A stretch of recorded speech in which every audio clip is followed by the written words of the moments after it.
back to the Messed Up Movies Podcast, the podcast celebrating movies and filmmakers that embrace the insane, the outrageous, the unhinged, the off-kilter, and the all-around kind of messed up fun you can't take your eyes off of. What's up, everybody? I'm your host, Griffey, joined as always by my friend, co-host, and guy who should have used a rubber, Alex Dandino. Griff, let me ask you this. Have you ever watched a movie funded by the Catholics? Well, we now have. Yes, I believe we have now. Well, we definitely did this week. And and here's another thing. Well, it's not funded by the Catholics. Messed Up Movies Patreon. Guys, for $1 a month. It could be. We just need to gather a lot Catholic of Catholics. Live your life. Who knows? Maybe we have a huge contingent of Catholic fans. For $1 a month, you get access to our Discord and all of our cool stuff. For $5 a month, you get access to even more exclusive content that we do, which is pretty cool. We got the Black Mirror series coming up. We've got Tales from the Grift still going. Guys, there's a huge back catalog that you need to be a part of. Come on. Yeah, we have a great community over there. It's the best way to support and grow the show. It means the world to us when anyone takes the time and energy to do that. Thank you in advance. Make sure you go to YouTube, subscribe to Misfit Parade to see our short films. Video version of the pods. We're on all the socials you're on, including TikTok, Instagram, all that good stuff. Make sure you go to misfitparade.com so you can keep track of our movie we're making, Mr. Cream Jeans Hidey Hole, which would be a perfect title almost for this movie. Make sure you send... Guys, what we really need help with, ratings and reviews are great on podcast apps. What we need is for you to send an episode, a TikTok, a short, a reel, to a movie-loving friend and let them know what we're up to. That would mean the world to us. We will grow this at a grassroots level. Woo! All right, Alex. Yo. May. Rebirth. New life, right? That's right. We are emerging from the winter doldrums, the April showers. So I thought, I got a little literal with this one, right? You really did. I picked Larry Cohen's 1974 classic, It's Alive. To me, right. I think this might be my favorite demonic baby movie. Now, I know some would take umbrage and say, how not Rosemary's Baby? Because Rosemary's Baby isn't in it until the very last scene, right? That's more of a story of the pregnant mother. Copy. Yeah, this is about Rosemary. This is about... Yeah. Not enough horror movies focus on the plight of the father's role in the pregnancy. Even as I said it, I was like, oh, I'm getting yelled at for that. You're not going to get through that sentence. But there is something, right? Because I know we talked about this. As fathers, when you're expecting a child, the closer you get to the date, there is this overwhelming helplessness / uselessness that really settles upon you. You're like, my wife is really going through like just an impossible to describe battle, right? And I am sitting here like a fucking moron just getting her things like I'm a waiter, but like I'm not really shouldering the burden. When you watch your wife go into labor and you're like, dear God, how is this how we make other people? I mean, I might have been pumping the leg and throwing some ice chips in her mouth. I'm not shouldering that responsibility. This movie posits that the baby comes out, and this is a father's reckoning with what that fucking biological laboratory has wrought upon the world. What does it mean for him and the person he has built his whole life to be when what is born from him becomes a monster, right? This is one of those, what is my responsibility as a father? Again, I think one of the things about Larry Cohen that I love so much is all his movies have this very gritty, real world kind of grounding to them. I think this movie is fucking fantastic. What did you think as you started It's Alive? It's fine. You know. How dare. Come on. Okay, look, here's the thing. I did not know that Conclave would have a prequel, so that was new for me. Yeah. But you think this is what the new Pope was doing before? I think the new Pope grew up to be the Conclave Pope. No. So Yikes. This movie basically posits that it's less about a father's plight and more about, hey, if you don't know, it's basically like a 90-minute ad for abstinence. Because essentially in the middle of the movie, like, well, it was definitely the contraceptive pill she was taking that wrought this child into chud being. But ultimately, what's cool about it is these like really weird, sweaty parental performance, especially from the main dude, John Ryan. This really intense performance where he is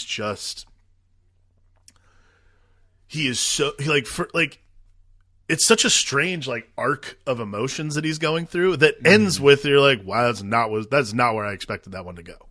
Like it's just a very strange momentum, you know.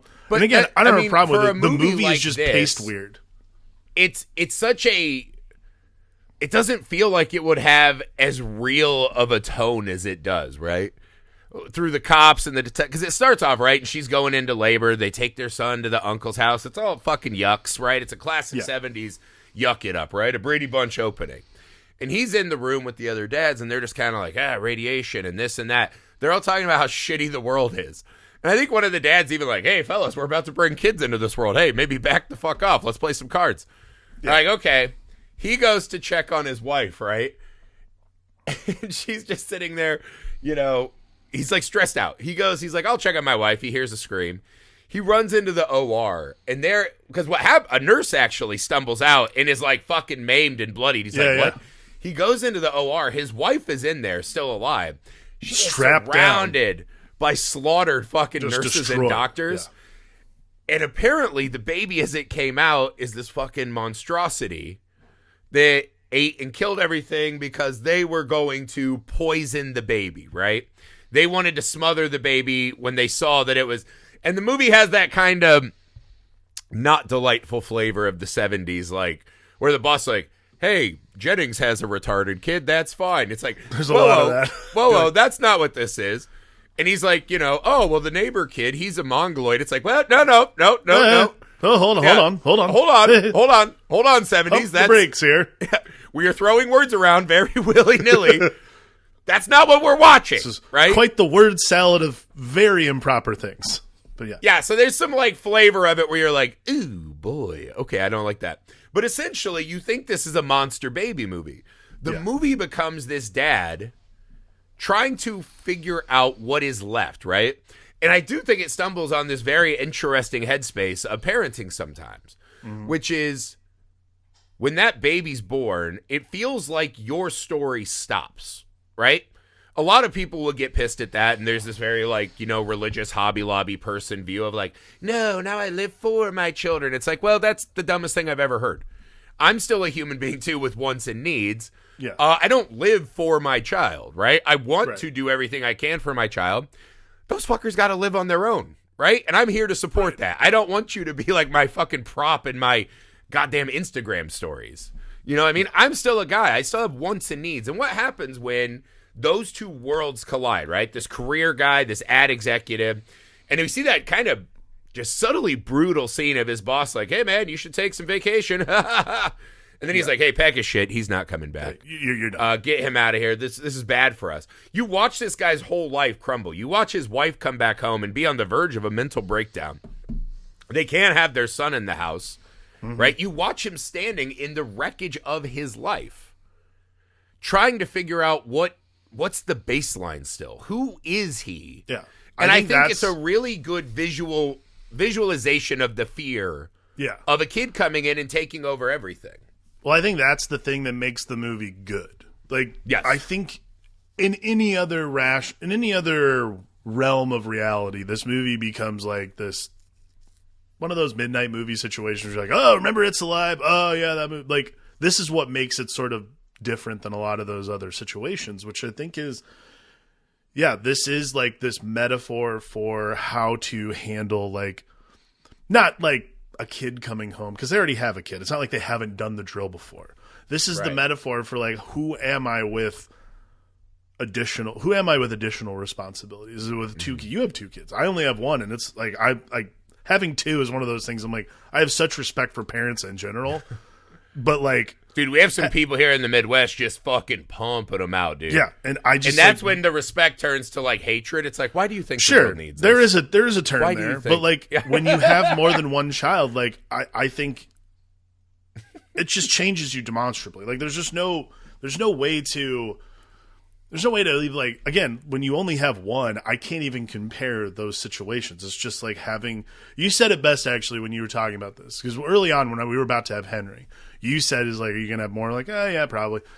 And you said, well, when you do, like, what's nice about having one, when you have one, you get to play, like, your defense it's a zone defense. Yeah. When you have two, it's man, when you have two, it's man on man. And that part gets really difficult because, like, when you have to switch between the two, it gets really complicated. And I think that's really fascinating. And the baby essentially is like a Michael Jordan level workload. He needs almost a double team. He needs like a double team. Yeah. And so I think that's what's kind of interesting is that John Ryan's character, the dad, essentially through, I'd say, a bulk of the movie spends so much time trying to unburden himself by essentially like saying like, oh, it's not my kid. It wasn't me. It definitely wasn't me. And then like full blown shooting it at it, like not like trying to help the cops, like these kinds of things. It's such a fascinating thing because everybody but him are like quietly getting on board with, it's just a baby. The baby's scared. Those kinds of things. Like it's a really fascinating. There's this metaphor. weird, because even as he's mad, right? Because this is kind of a stain and an assault on him as an adult man. Like the Mr. Davis does not exist anymore, right? Now it's the Davis monster, the Davis baby. He's now tied to this thing that through no fault of his own, right? It seems in the middle of the movie they hint at this pharmaceutical company was giving people things that were going to lead to more of these, right? Yeah. Spoiler alert, this is a fucking trilogy, a really fucking fun trilogy that gets a lot more into that. Yeah, you've watched the other two. I have not, so. I fucking love, this is one of like the most underappreciated trilogies in movie history. Neither here nor there. But he's sitting there and he's like, this is an attack on me and all the work I did as a man. I did nothing wrong and that's gone. Now I'm the dad of the monster. I can't have my job. Whatever. He has this little soliloquy, right, where he's talking about it wasn't until he was in high school that he realized Frankenstein wasn't the name of the monster. It was the name of the scientist who created it. Right. Right? And what responsibility do creators bear for what they made, right? It's a bit of an imperfect analogy because Victor Frankenstein was intentionally trying to build a composite corpse with a, fucking brain. But he was just trying to make another child. But I like that sentiment of the baby just took the name of the father and became all anyone remembers. The monster sins. I like that metaphor. The metaphor is good. Yeah, I thought that was really cool, right? And I thought that part was great because there are moments where the doctor's like the thing, and he's like, it is human. It's a human baby, and that's what makes you disgusted, isn't it? So he's kind of standing his ground on principle of like, maybe he thinks he's protecting his wife, his kid. Maybe it's selfish. He's protecting himself. But he's trying to like give it a little bit of personhood while also being like, hey man, I've got to be the one who does this. I'm going to be the one that puts this baby down because that will restore my standing in the community. It's a very odd, emotionally fraught headspace for a movie that essentially is the silliest B-movie premise. Yeah, I mean, it's just you don't expect that kind of like raw. Oh my god! Speaking of It's Alive, my wife just walked through the background. Oh my god, that scared the shit out of me. You don't expect that kind of like wrought metaphor that, like, not only that works throughout the entire thing. Like the entire movie does such a good job of keeping that metaphor alive and also transitioning as the mother and even the brother come around to being like, hey, like I'll protect you, like all these kinds of things. Like John, I kept coming back to John Ryan's performance because this is just such like a weird.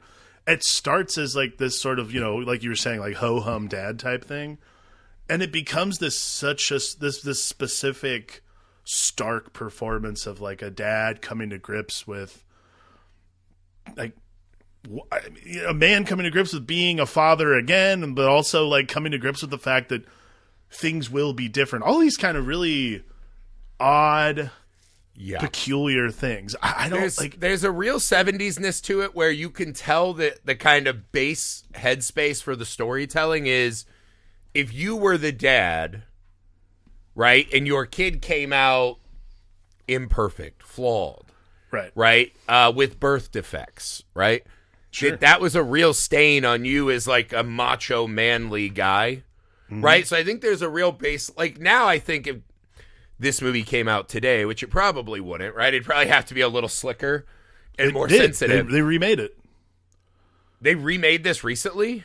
They remade this in 2009, I believe. Why would you remake? Well, yeah, see, okay, 2009 makes sense. They like this kind of movie you can smell aesthetic. But there's something about him as a straight pillar, to DVD. A pillar of man. Oh, shocker. Least shocking reveal in podcast history. But him as a man, his manhood is assaulted, right? And I think it actually plays beautifully because you see him doing what he thinks the man is supposed to do. The wife's been kind of hiding it in the room, right? And he sees it. He feels the crib, and it's still hot. Yeah. It's in the basement, and the mother's like blocking. She's like, why are you so hell-bent to be the one who does it? And he doesn't really answer. It's just one of those, like, I'm a man, I have to do this, right? This is what men do. He goes in the basement, and his other son, who will be a man someday, is like, hey, little brother, like, don't be afraid. I'm cool, man. Like, I'll protect you. Well, because to him, he just sees a baby brother. He doesn't have the extra pressures of societal whatever. It's this very sweet, innocent thing. Yeah. Then the dad comes in and weaponizes and is like, bam, bam, and starts fucking shooting shoots the baby, causing the baby to run out of the house and kill his fucking brother. At best, his brother-in-law, but probably his real brother, it felt like. Yeah. And then so it's almost this, the ending is bizarre because it's like he did the manly thing and it cost him. His son now probably thinks he's a piece of shit. His brother's dead. His wife thinks he's a piece of shit. And the movie ending with him in the tunnel holding the baby close, I thought was such an unexpected and incredible story decision. That scene where he happens upon the baby in the tunnel is like, again, like, and Larry Cohen's one of these great B-movie sort of like creature feature. I mean, he got to start as a blaxploitation writer. Like, this is a guy who, this is like, he's one of the old school like Corman guys. It's so fascinating to see, like, it's just a held shot on John Ryan as he like examines this child, and you can see it. We see this movie uses the baby pretty sparsely, which was another great choice. But like you see that, most of the time you just see like baby vision, which is this like double diopter thing. Yeah. But need some fucking Horace Grant goggles, this baby. But the shift, it's this subtle like parenting thing. But this shift in his face when he's like staring at this child, like quietly talking to him, and he starts crying. That is not the kind of performance you expect from this sort of movie, and it just you think it's going to be this like it's macho, bizarre. like, I'll beat the monster. But again, it's this, and there's a moment, and I'm sure you remember, there's this moment where you watch your child come into the world. Right. And it's still there until the moment you really hold your child. Like, I remember they make you do, what is it, skin to skin is what it's called, or contact time, whatever. Yeah. And so you're in this room, which is already uncomfortable. Your wife, you're hoping she's okay. And they're like, hey, just pop that shirt off, Papa, and roll this baby around on your chest. And you're like, well, this is all kinds of not my favorite, like many things in a row. And you're like, okay. And then you do it, and you're just like, oh, my God, this is the fucking greatest feeling of my life. And it's, as a father, it's the first time that this whole journey, you have something real and tangible. And, your wife has been growing this child for the whole time. So it's your first time as a dad when you hold that little baby and you feel the heat and the heart and the breath and the little hands. It's the most incredible. And in this moment, you see he's looking at this monstrous thing that he shot that's killed tons of people in the movie already. Santa Monica musicians, cops, like everyone's getting it from this thing, right? And he picks it up and he wraps it up and he's like, hey, man, I'm scared like you. Like, I know it hurts. It's okay. And there's something about the baby, too, like trying to find its way home and forgiving him for shooting it, right? And he just wraps his baby up and holds it. He's like, stop screaming. They'll find you. There's something so fucking, I don't know, maybe it's the dad experience in me, but I related to that so much. I was like, this is the first time he's holding this thing. To him, it's not a monster anymore. He just feels a warm body on his. He's not looking at the deformities and what society will judge him as. He's just holding his son. I mean, I don't know. I thought this was such like a sweet moment that I did not know this movie had in it. Oh no, I agree. It's very. So Henry was born 5 weeks early, and this was like what was sort of triggering watching the movie, which was interesting. You had a rough run. we had a rough way getting Henry in the world. Just a lot of the reason we decided to only have Henry. Getting Henry in was tough. Like he was born early, and Andrea had like a lot of medical issues just at birth, like totally smooth pregnancy, literally until the day Henry was born. So we're in the hospital, and I have to do that. I remember talking to you about this. I had to do this mental math really quickly because they're like, hey, she has HELLP syndrome, which is this thing that happens when women, like liver enzymes elevate, and it could kill you. So they explained this to me. They're like, we're going to do an emergency C-section. He's going to be out. We're going to take him to the NICU. Like, he's little. Like, he was only like, I think he was like 4 pounds, 5 ounces or something like that. And we're like, okay.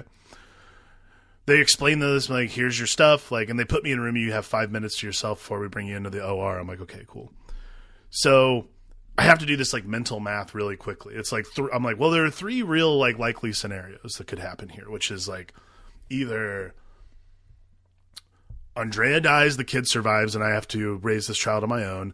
Both of them die, and I have to be alone for the rest of my life, which is horrible. Or everything will be fine, and I'll just, I'll have both of them, and we'll raise the kid together. And those, like, within the span of like 15 seconds, have to do these mental gymnastics to put that in. And again, but that gets back to this as a father. You're kind of just watching your life. You're just watching and your child inside of them, and just being like, I hope. Yeah. I fucking hope. Like, there's such a powerlessness in it. But that was like that scene. That's that skin to skin scene, though. Like, that's what that version of is. Because, like, yeah, like the first time, like, Andrea couldn't see Henry for a whole day because she was still coming down off magnesium. Like, it was fucking nuts. Oh, yeah. My nephew just came into the world, and it was a lot like this. It was just like a rough, like, things started happening, and thankfully everyone was fine. But yeah, everybody was never fine. Forget it was like 2 days before Hunter, my first one, was born. I wasn't sleeping great, and I was like, I'll watch movies make me feel good, and I flipped on, and they're like, coming up next, Jersey Girl, back when I had, like, cable. Jesus Christ. And I was like, I love Kevin Smith movies. Jersey Girl's so sweet. Not even for a second remembering what that movie was, and the opening scene happened, I was like, oh, holy fuck, that can happen? Yeah. And so, like, just went into, again, I think this movie really captures that, like, trying to be stoic. Mm-hmm. While being absolutely fucking terrified. Yeah. The whole time it's fucking... Because most of us want to be like the son in the movie. This like open, empathetic, like, hey, you're my person. I got you. I'll we're going to make this fine, right? The mom even. And the dad's like, never! Yeah. And then at the end he's sitting there confronting it and he's like, why am I such a fucking cock? Yeah. Why did I shoot my own baby with the revolver? Why are you sitting there saying, like, why are you not accepting this being that you helped create? Like, it's okay that things are different. I think this is the hard thing sometimes is for like new parents particularly. And I think this is what's interesting is like, they're not new parents. They've had one before, but I think for parents, a lot of the time you want like, 99% of the time things go fine. Like you have your baby, it's okay. Like things like, but like you have to accept the kid for who they are. This is the hardest thing about like, especially you even do the math, right? If we have a new one and something traumatic happens, and that kid takes all of the time, resources, like let's say they're born with whatever, right? And they screen for a lot of this, so you feel like you have more information now normally. Sure. Wild shit can happen, right? What if your kid takes every bit of attention and resource you have? What does that do to the kids you already have, right? There's so much weird, uncomfortable math that takes away from just, I just want to love this thing in our family. Yeah. And there's a lot of big, scary, life-changing shit at this moment.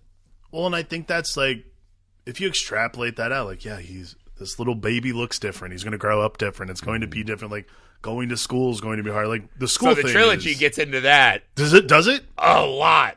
Okay, so let's pause here. We've talked. Can we talk a little bit about this? The movie.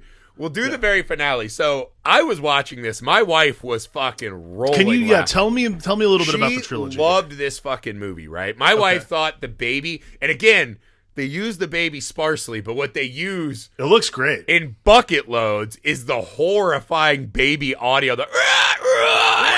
Yeah, whoa. It's so fucking gnarly. It's like a really repitched pig squeal. It's fucking nuts. Oh, it's fucking gnarly. So this one happens. It ends, right? The Davis baby gets murdered, right? We'll talk about the moment the Davis baby gets murdered. That's fucking crazy. But anyways, this movie ends, right? So the second movie starts. Mr. Davis is now in this family's house at like their baby shower, right? And everyone leaves the party, and they're like, hey, who's this fucking guy in our living room? And he's like, do you know him? He's like, no. The wife's like, I don't know him. So they go start questioning him. He's like, you might remember me from the Davis baby incident. And he's like, they thought we were safe. They took tests from us. Dr. Fairchild has marked you. And it's like, what? And so he's now become this freedom fighter for the babies. Right? So the sequel starts at this confluence point of Davis and these scientists have an underground resistance. They have built maternity U-Haul vans to deliver these babies into the world and then bring them to, what was it? One of the canyons in fucking Los Angeles to this mansion. This is right? Great. Where they could raise these babies at this fucking defunct like artist mansion or whatever.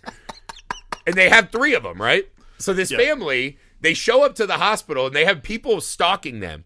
When they show up, there's like 100 cops there to make sure this baby gets murdered as it's delivered, right? So Davis runs in with the gun and pulls the mom out of the OR. They deliver the fucking baby in the back of this U-Haul truck, and they get away, whatever, right? It's this whole fucking thing. And essentially, these scientists are now like, we named these 2 Adam and Eve, right? They might someday procreate and be this new thing. The pharmacy company is 100% in on it, which we knew from the first one. Now it's no doubt. And of course, the babies get out and fucking anarchy and chaos ensues, right? Sure. It's fucking horrible, right? Because we forgot to say that the really startling part at the end of part 1 is when they're in the cop car. And he's essentially just committed murder by throwing this fucking demon baby at a doctor. Right. And they just go, another one has been born in Seattle.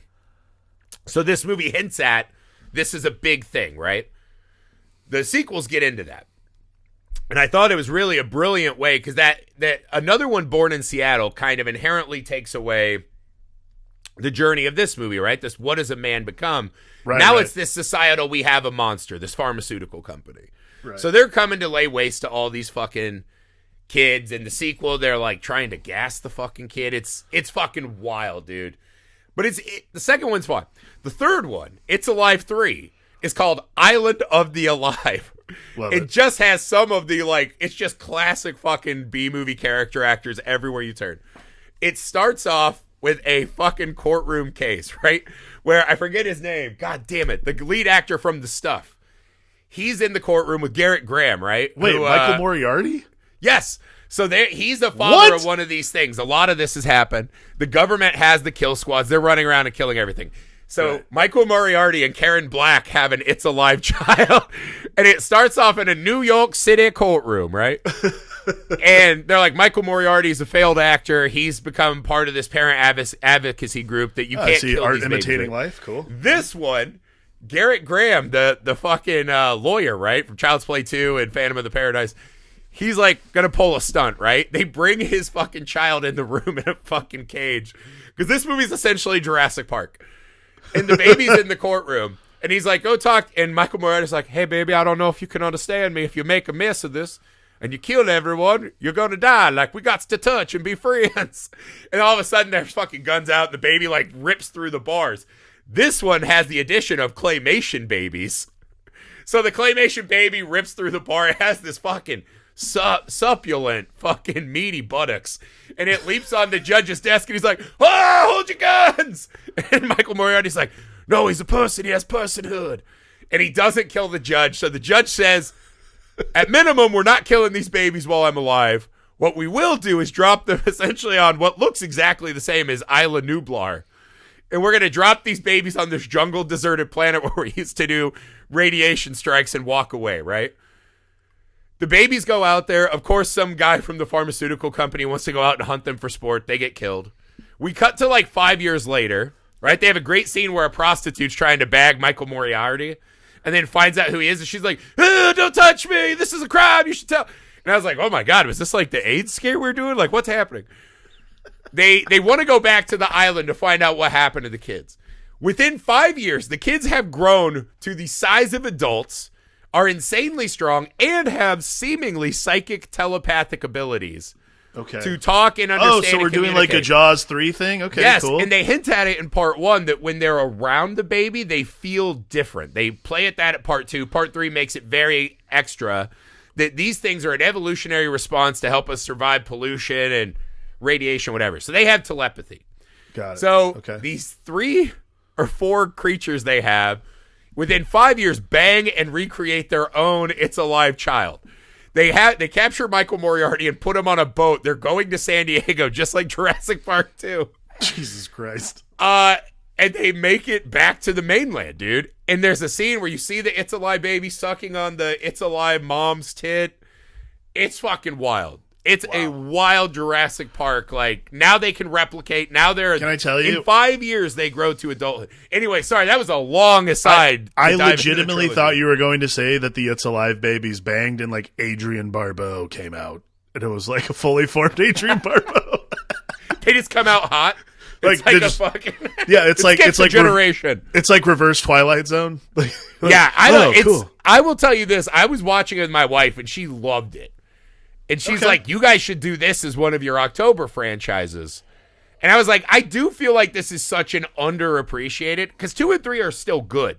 They don't have the gritty depth and emotion of the first one, but it's a fucking fun franchise. I don't know if anyone needed that 10-minute diatribe on the trilogy. It. I'm glad I needed it because, like, I kind of feel like I need to watch them now. Yeah. Extrapolate it out, and I just was like, they're such a fun ride. And to your point, I think this is such... These movies, even when corny and silly, are just the ideas at the core of it just make it bigger and better than a lot of these movies. I think this is something that Larry Cohen does better than a lot of people, by the way. Like, better than most B-movie directors. Larry Cohen is probably the patron saint of, like, hey, these don't have to suck. So, like, he'll make these, like, look, even, like, Q the Winged Serpent, which is a fucking... love that movie. Awesome. Like, there's movies that he has made that you're like, Larry Cohen knows his shit. Like, I truly do think he is one of these guys who's, like, he's, like, the progenitor of, like, what I would say. Like, he's, like, the first shot over the bow of, like, elevated horse. Like, hey, this doesn't have to suck, you know? Like, we can make these, like, worth watching. We can put ideas in here. We can put ideas. Q the Winged Serpent and the stuff, I think both fit kind of in this sweet spot. Yeah. Full Moon High, I always liked. So he has some directing credits, but really, Maniac Cop. Writing credits is where he just crushes. Because Maniac Cop, he was a writer for, right? No, he directed it too. Did he really? No, sorry. He was just a writer. My bad. Right. But if you look at his TV, he's got like 100 fucking writing credits almost. Yeah. He is just fucking incredible, right? And so not only I think that extra element of him coming from writing first, like that's where you get these extra characters. I mean, he wrote up through 2010. Like he was working the whole time. Like he directed a Master of Horrors episode. He wrote he wrote the 80s Body Snatchers with Abel Ferrara. He wrote Phone Booth, Cellular, like people love that movie, Phone Booth, and it was like never. I love that movie. Phone people Booth, love that movie. He wrote Phone Booth. Like he was not like he's no slouch, man. He's not some like flash in the pan guy. Like this is a guy who came up through the system, but also knew the B movie life. Like he's a white guy writing blaxploitation movies. Like come on. Like he just has that like career that you just have to admire. He just absolutely fucking was out there doing it. And pumping out really good, memorable stuff that all has a very low Larry Cohen flavor. Yeah, I agree. Which I appreciate. All right, Alex.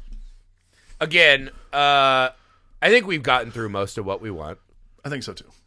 Alex, what's the most messed up moment in It's Alive? Okay, there are a lot.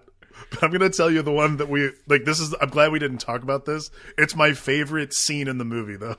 And it's the cops are in pursuit of the baby. And they think they've got it. They go around the corner of his house. They go, you know exactly what, they go around the corner of the house and guns drawn, pointing at a baby. It's a regular baby just sitting there. Yeah. But the tension of whether or not they're going to shoot the baby, it feels like a movie where they're going to shoot 30 seconds. Well, no, because they walk around, they just hear goo goo gaga, and they're like freeze, and it's just like a little kid dressed as Dennis the Menace, and it's like, oh, I swear to God, 30 seconds. I was like, they're going to shoot that fucking baby, aren't they? Like, this movie's going to do this. Yeah. I'm going to pick a moment where the cops do just freely unload their guns in a startling display of force. At the end of the movie, the dad comes out and he's like, hey, it's hurt. LAPD, like, no way. He's like, study it. Lock it up. Just don't kill my son, right? Like, he's injured. He's not going to hurt anyone. I got him. Yeah. This is done. And the doctor, who's been paid off like a real fucking cock by this medical company, are like, hey, well, if you were to, erase evidence of our fucking pharmaceutical malfeasance, it might be a pretty cushy gig on the board. And he's like, say no more. Say no more. And he's like, shoot the baby, kill it, destroy it. And I was like, well, it still exists if you shoot it. Like, they can still do samples. I don't know what his plan is. But the dad does this real quick mental math. He's holding his baby, who he himself put a bullet in, right? And he's like, well, these cops aren't letting this baby get out of here, so I'm going to take one with me. And he launches his baby like a fucking Nerf football right at the fucking throat of the corrupt doctor. And the baby goes, ah! The baby rips this guy's throat out. He's like, ah! He falls, and then the cops say, just shoot the baby and the doctor and unload like 50 bullets on both of them. And the dad's just like, well, shit. And just sits in the back of the car like the most wild fucking series of choices were not made. But yeah, throwing your child that you already injured as a murder weapon at a doctor. Not great. That's a wild event to happen at the end of this. I was fucking rolling laughing. It's pretty funny. It's just, dude, if you can give me the kind of aesthetics of a B movie, the energy of a B movie, but have kind of A movie ideas, to me, this is a real sweet spot of movies I love. I thought this movie was fucking rad. I love the trilogy. I hope you guys have enjoyed it as much as we have. We'll be back Friday for another Filmmaker Friday, as always. We are still working through our May curation. We've got a lot of fun movies ahead. We've been laying out the schedule. So much fun stuff coming up, guys. If you would be so kind and you want the Patreon exclusives, Tales from the Crypt miniseries, Black Mirror miniseries. Black Mirror's back, right? You want to hear that. Go to Messed Up Movies Podcast Patreon. The best way to support the show, help us grow the show, help Misfit Parade out. You can also help Misfit Parade by subscribing to the YouTube Misfit Parade. See our short films. See video versions of the pod, a clip, content, stuff like that. Make sure you go to MisfitParade.com to keep track of our film, Mr. Cream Jean's Hidey Hole, as we continue production on that. Make sure you let your friends know what we're doing. 5-star ratings and reviews wherever you find pods.